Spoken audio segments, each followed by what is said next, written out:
மக்களே, welcome back to my YouTube channel Lucky's Life. இன்றைக்கி நம்ம இந்த வீடியோவில் என்ன பார்க்க போகிறோன்னா, பிக்கே சொல்கிற மாதிரி இன்றைக்கி வெஜ் புலாவ் தான் பண்ண போகிறோம். இந்த டிஷ்ஷுக்கு தேவையான இன்க்ரீடியன்ஸ் எல்லாம் முன்னாடியே நம்ம ப்ரிப்பேர் பண்ணி வச்சிக்கினா டக்குன்னு ஒரு நொடியில் பண்ணி முடிச்சிடலாம். ஸோ வாங்க டக்குன்னு வீடியோக்குள்ளே போகலாம். என்னென்ன இன்க்ரீடியன்ஸ் தேவைன்றது நான் இந்த வீடியோவில் சொல்ல போகிறேன். ஸோ அதை நீங்கள் பிஃபோராக ரெடி பண்ணிங்கன்னா சீக்கிரமாக செஞ்சு முடிச்சிடலாம். வாங்க வீடியோக்குள்ளே போகலாம். இதுக்கு வந்து 2 ஆனியன் உரித்து வச்சுருக்கேன். அதுக்கப்புறமா 3 டொமேட்டோ, கொத்தமல்லி, பச்சை மிளகாய், கேப்சிகம் எடுத்துருக்கேன், கருவேப்பிலை, பீன்ஸ், கேரட் அண்ட் ஆலு. நல்லா இதெல்லாமே க்ளீனாக வாஷ் பண்ணி எடுத்திருக்கேன், கட் பண்ணி எடுத்திருக்கேன். ஸோ இஞ்சி பூண்டு பேஸ்ட்டு, தென் ஆனியன், ஏற்கனவே சொன்ன மாதிரி ஆனியன் அண்ட் டொமேட்டோ. இது வந்து நம்ம மிக்சியில் போட்டு அரைச்சிக்க போகிறோம். மிக்சியில் வந்து இந்த ஆனியன் அண்ட் டொமேட்டோவை நைஸாக அரைச்சி எடுத்துக்க போகிறோம்.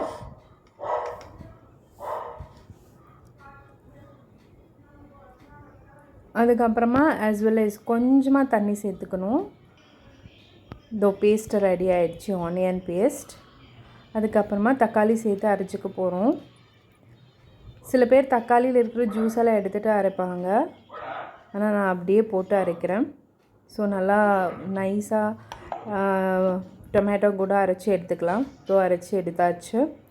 ஸோ வாங்க டக்கு இப்போ எப்படி பலாவ் பண்ணுறது அப்படின்னு டக்குன்னு பண்ணி முடிச்சிடலாம்.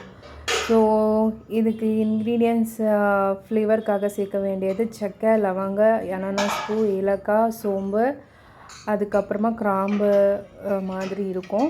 அது வந்து ஃப்ளேவருக்காக போடுறோம்.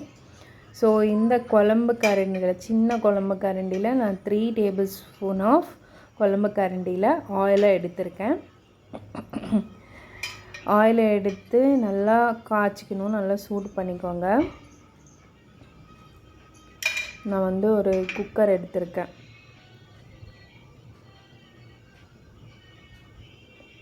ஜிஆர்பி நெய் 1 டேபிள் ஸ்பூன். உங்களுக்கு இன்னும் ஃப்ளேவர் வேணும்னா, கீயோட அரோமா வேணும்னா இன்னும் கொஞ்சம் சேர்த்துக்கலாம். ஸோ ஆயில் நல்லா காஞ்சதுமே, ஸோ இங்கே பாருங்கள் ஜிஆர்பி நெய் ஆட் பண்ணியிருக்கேன். ஸோ இது எல்லாமே சேர்த்துக்க போகிறோம். சக்கை, லவங்க, அனானாஸ் பூ, பாத்தி இலை, சோம்பு, இந்த பாத்தி இலை அப்படின்னு வரும் அது, இந்த கிராம்பு எல்லாமே சேர்த்து நல்லா மீடியம் ஃப்ளேமில் வச்சு நல்லா ரோஸ்ட் பண்ணிக்கலாம். 3 டேபிள் ஸ்பூன் ஊற்றிருக்கேன். ஸோ இது ரோஸ்ட் பண்ணி விட்டு நாங்கள் ஒன்றா காய்கறியை வெட்டிக்கலாம். சீக்கிரமாக எல்லாமே ரெடி பண்ணி வச்சிட்டோன்னா ஜஸ்ட்டு ரோஸ்டட் பண்ணிட்டு ஒன்றா ஆட் பண்ணிவிட்டு போயிடலாம். ரொம்ப ஈஸி. பிஃபோராக நாங்கள் ரெடி பண்ணி வச்சிக்கினா ஒரு 20 மினிட்ஸில் புலாவ் செஞ்சிடலாம். ஸோ ரொம்ப டேஸ்டியாகவும் ரொம்ப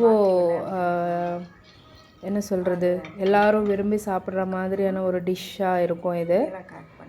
ஸோ வெஜ் பிரியாணி போலவே இருக்கும். நான்வெஜ் பிரியாணி சாப்பிட்டு கடுப்பாக இருக்கவங்களுக்கு இந்த வெஜ் பிரியாணி கொடுத்தா நல்லாயிருக்கும்.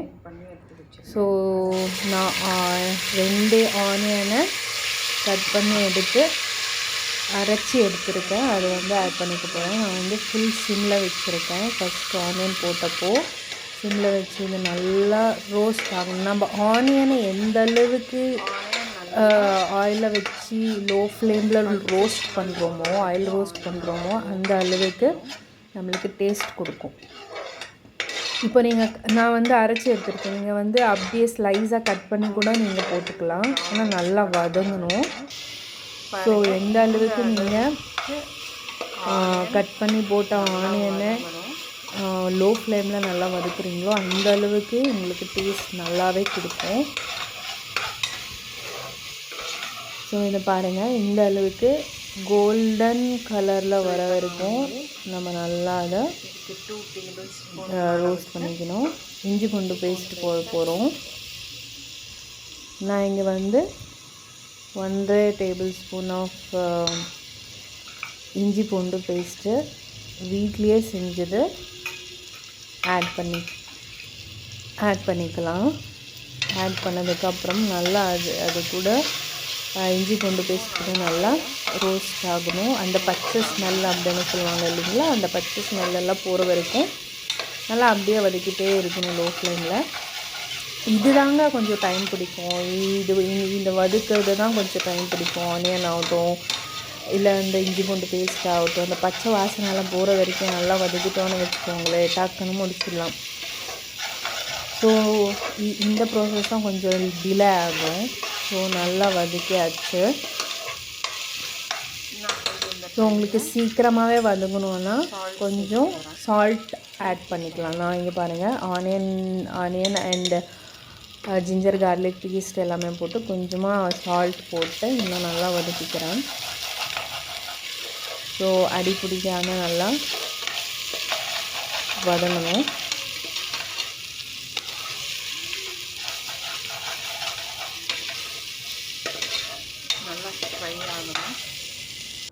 நல்லா வதங்கினதுக்கப்புறமா அந்த ஆயில் தனியாக தெரியும் பாருங்கள். அப்போ வந்து நாங்கள் பச்சை மிளகாய் 3 கட் பண்ணி வச்சுருக்கிற பச்சை மிளகாய் போட்டுக்கலாம். அதுவும் நல்லா ரோஸ்ட் பண்ணணும்.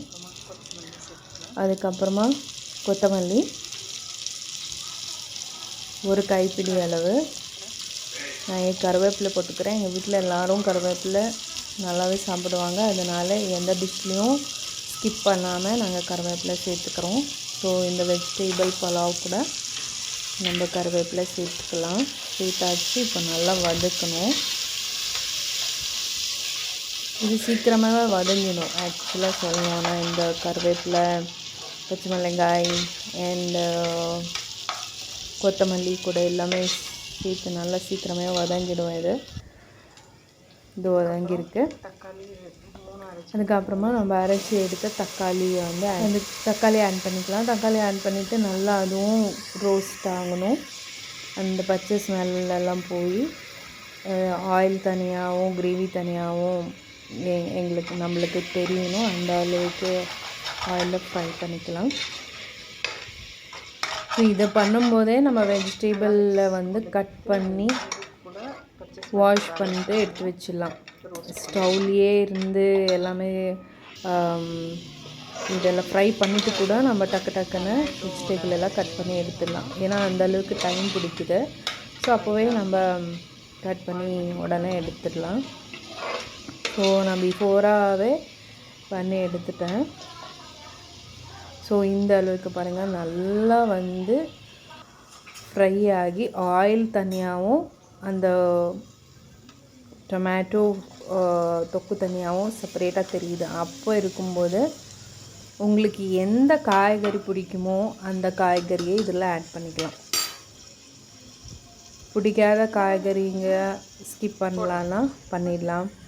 ரொம்ப பிடிக்கிற காய்கறிகள் எந்த காய்கறி ஆனாலும் நம்ம இதில் சேர்த்துக்கலாம்.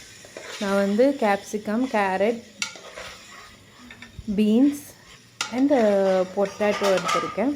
ஸோ இதெல்லாம் இந்த தொக்கோடு சேர்த்து நல்லா மிக்ஸ் பண்ணி விடணும். ஏன்னா நான் இதுக்கு பச்சை மிளகாய் போட்டிருக்கோம். சால்ட் போட்டு இருக்கிறதுனால அந்த ஒரு உப்பு சால்ட் போட்டிருக்கோம். சால்ட்டு மிளகாய் போட்டிருக்கிறதுனால அந்த வெஜிடேபிளுக்கு வந்து உப்பு காரம்ன்றது பிடிக்கும். ஸோ ஆயிலே கொஞ்சம் ஃப்ரை ஆகணும். வெஜிடேபிள் ஒரு 3/4 அளவுக்கு வெந்தால் கூட ஓகே தான். நான் இங்கே வந்து ஒரு 1/4 வெந்ததுக்கப்புறமா நான் இங்கே வந்து தூள் ஆட் பண்ணிகிட்ருக்கேன். கரம் மசாலா பிஞ்சு எடுத்திருக்கேன். மசாலா ஐட்டம்ஸ் நைட் டைமில் வேண்டாம் அப்படின்னு சொல்லி இதை நைட் டைமில் பண்ணிகிட்ருக்கேன் கேட்டதுனால. தென் தனியாத்தூள், அதுக்கப்புறமா மிளகாய்த்தூள், காஞ்ச மிளகாய்த்தூள் எடுத்திருக்கேன். ஸோ இது எல்லாமே நல்லா எப்படி ரோஸ்ட் ஆகணும். ரோஸ்ட் பண்ணிவிட்டு நீங்கள் எந்த அளவுக்கு நீங்கள் இப்போது ஒரு கிளாஸ் ரைஸ் எடுக்கிறீங்க அப்படின்னா நீங்கள் 2 கிளாஸ் தண்ணி ஊற்றணும்.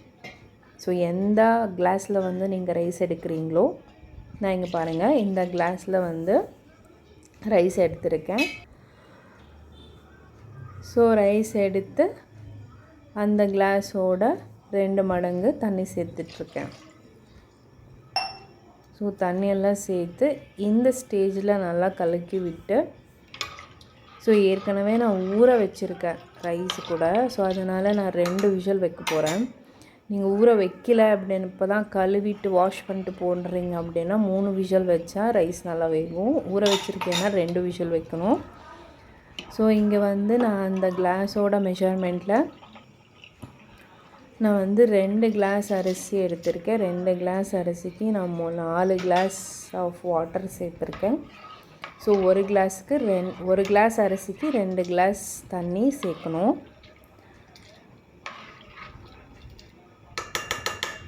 ஸோ இப்படி நீங்கள் என்ன பண்ணுங்கன்னா நல்லா ரைஸை மிக்ஸ் பண்ணிவிட்டு கொஞ்சம் கொதிக்க விடணும். கொதிக்க விட்டு அது நல்லா வந்து மறுபடியும் கிளறி விடணும். கிளறி விட்டப்போ அது என்ன ஆகும்னா சால்ட் இந்த டைமில் வந்து உப்பு காரம் எல்லாம் கரெக்டாக இருக்கா பார்த்துக்கணும். கொஞ்சம் கொதிக்க விட்டு அதுக்கப்புறமா மறுபடியும் கிளறி விட்டு மூடிட்டோன்னா அடி பிடிக்காது. ஸோ கொதிக்க ஸ்டார்ட் ஆகிடுச்சு.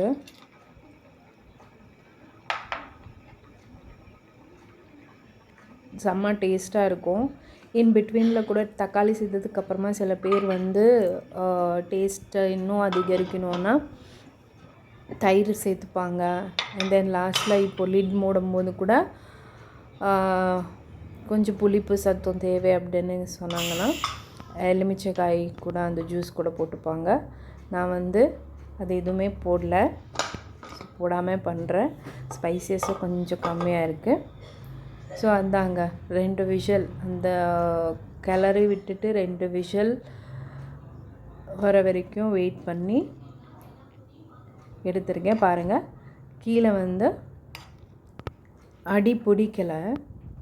ஸோ எந்த விதமான ரைஸ் வந்து உடையாமல் நீங்கள் சைட்லேருந்து எடுக்கணும். ஸோ செம்ம டேஸ்ட்டாக இருந்தது. கொஞ்சமாக கீ சேர்த்துட்டு நீங்கள் சாப்பிட்டீங்கன்னா வேறு லெவலில் டேஸ்ட் கொடுக்கும். எல்லா ஏஜ் குரூப்பான பீப்புள்ஸ் வந்து சாப்பிட்லாம். ஸோ டேஸ்ட்ஃபுல்லாக இருக்கும். காய்கறிகள் கூட ரசித்து சாப்பிடுவாங்க. அண்டு இன்னொரு வீடியோவில் சந்திக்கலாம். Until then your Lakshmi. Like பண்ணுங்கள், ஷேர் பண்ணுங்கள், சப்ஸ்கிரைப் பண்ணுங்கள். தேங்க்யூ.